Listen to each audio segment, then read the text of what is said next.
Chers abonnés, bonjour. La minute philosophique du jour s'intitule Les deux voies lactées.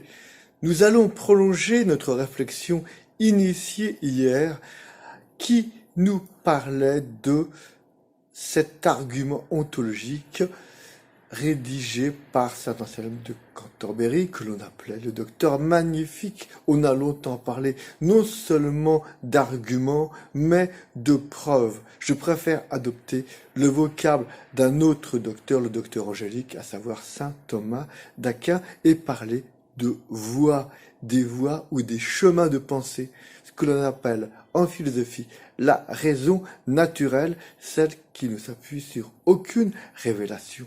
Donc aucune révélation religieuse, bien entendu. À celle de saint Anselme de Cantorbéry, on ajoutera donc la voie cosmologique et la voie téléonomique.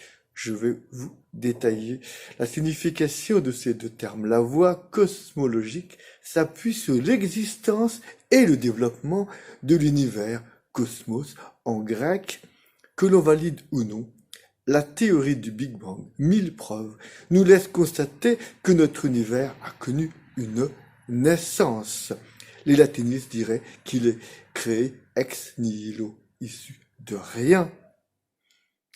Issu de ce rien originel qui était celui de la question philosophique d'hier. Pourquoi y a-t-il quelque chose plutôt que rien? La question du pourquoi devient ici celle du comment et plus précisément celle du par qui.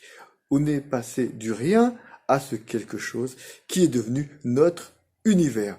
Johnny Hallyday sera le premier à répondre qu'il a bien fallu qu'un jour quelqu'un allume le feu, même si les briquets étaient passés de main en main, comme c'est le cas. Parfois, à la fin de ces concerts, on ne peut remonter indéfiniment jusqu'à l'allumeur originelle de ce feu.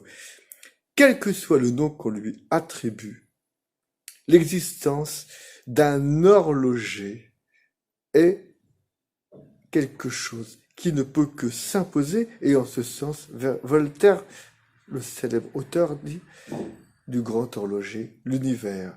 Je ne puis songer que cette horloge existe et n'est pas d'horloger.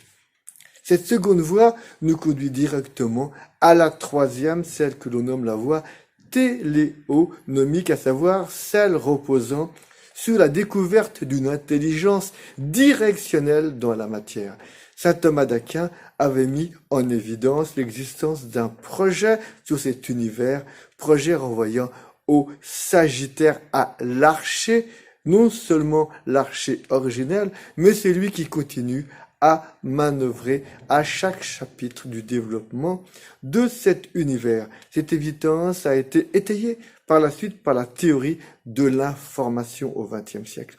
Toute la matière est empreinte, est habitée par un programme spécifique de développement ne pouvant résulter que d'un programmateur.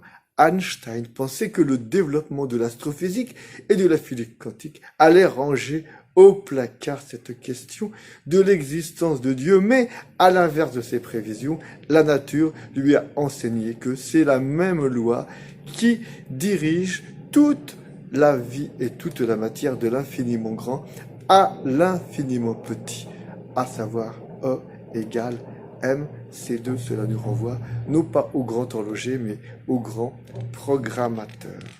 La réponse à la question initiale devient une évidence.